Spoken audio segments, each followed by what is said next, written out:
Hi, Jonathan York, Bay Financial Partners, looking at investment markets. A little bit of a mixed week this week for US markets because obviously you've got a slightly shortened week with the Thanksgiving holidays.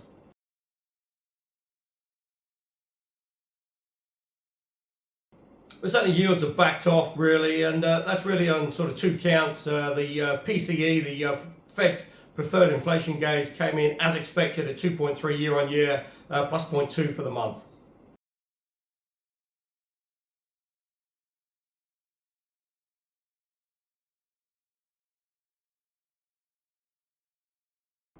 The other calming news was Trump's pick for Treasury Secretary of Scott Bessent.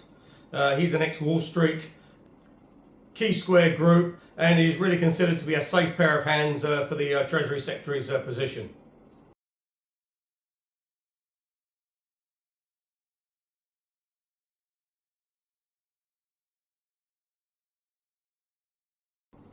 So that's in yields back off quite dramatically. The 10-year is back at 423 and the 2 years back at 421. Now if you look at the 10-year, that was 445 about a week ago.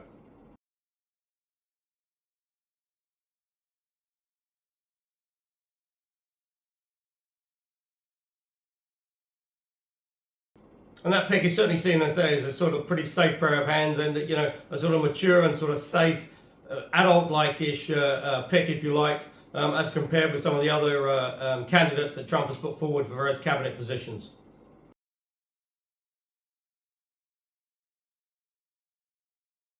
Although Matt Gaetz has now pulled himself out of the running for Attorney General.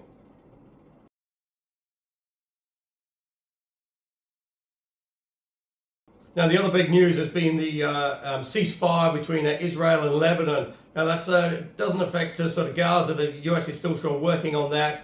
But Israel and Lebanon have got a 60-day ceasefire, and now this hard work is just trying to get that sort of permanent.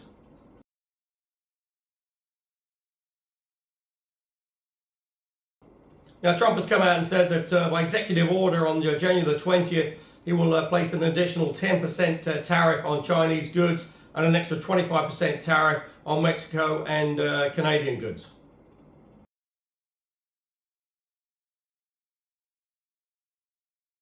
Now, those three countries make up around 43% of trade into the US.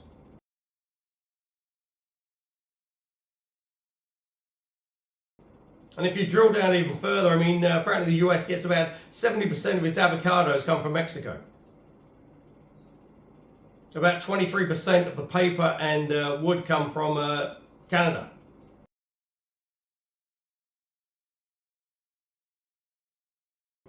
So though he sort of campaigned on this, not too sure if he's actually thought it all the way through. Because that will be a tax on the consumer, and that will pull up prices, and that's inflationary.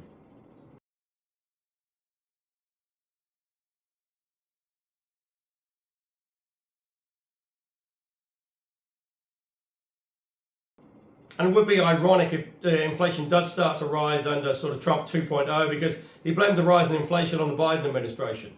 Now, obviously, if he's in power, he can't then blame it on the Biden administration.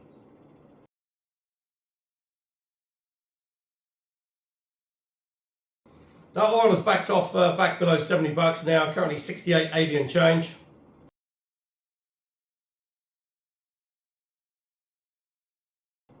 Now, the UK getting battered by some pretty big storms, had quite a bit of snow as well, which has really disrupted the economy. Because certainly some areas of the UK, especially down in sort of Cornwall and also Wales as well, have seen some pretty major flooding. With like a month or 2 months rain falling in one day. So there's a big clean-up process there, and obviously coming into Christmas as well, and the winter months, that's not a good look.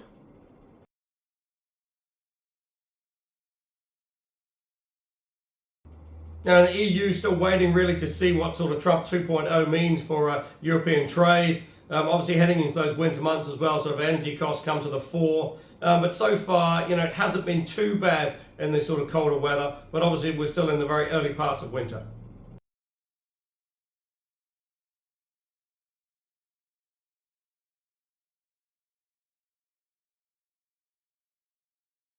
Now in Australia, again, there's a few sort of encouraging signs. Leading indicators are starting to sort of rise. which is sort of encouraging, showing a little bit more optimism out there, both for business and also the consumers.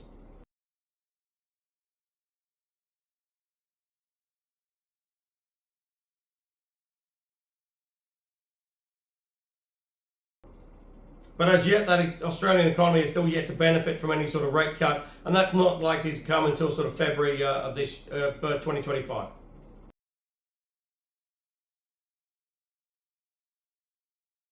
Now here in New Zealand, as expected, the Reserve Bank cut interest rates by 50 basis points, taking the OCR down to 4.25.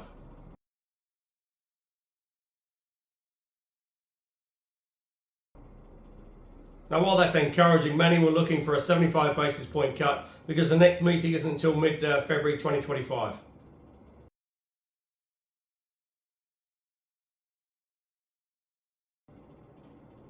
But what was quite telling in the commentary that accompanied it was that, if conditions continue, we're looking to cut interest rates in the early part of next year as well.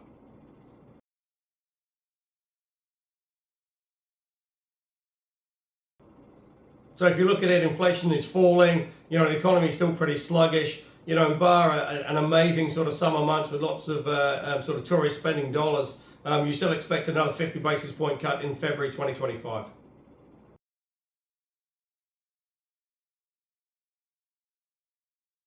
Because at present, we're still looking for sort of a terminal rate on the OCR of around 3%, if not a little bit lower.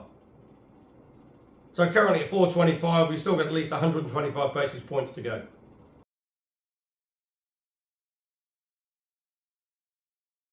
Now, obviously, the one bit of good news that has sort of come through from the New Zealand economy recently has been the dairy sector, with that increase in the payout. Range is now $9 to $10 with a mid price of $9.50.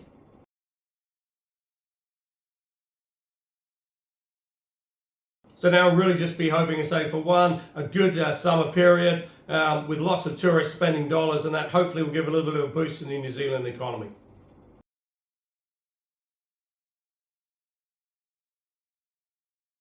And then with the mortgage to be reset over the next sort of 3 to 6 months, that will actually benefit from these rate cuts, because many of the mortgages haven't been reset yet. They'll be coming down at a pretty reasonable rate. And that should increase domestic disposable income, which should lead to a little bit more spending out there in the economy.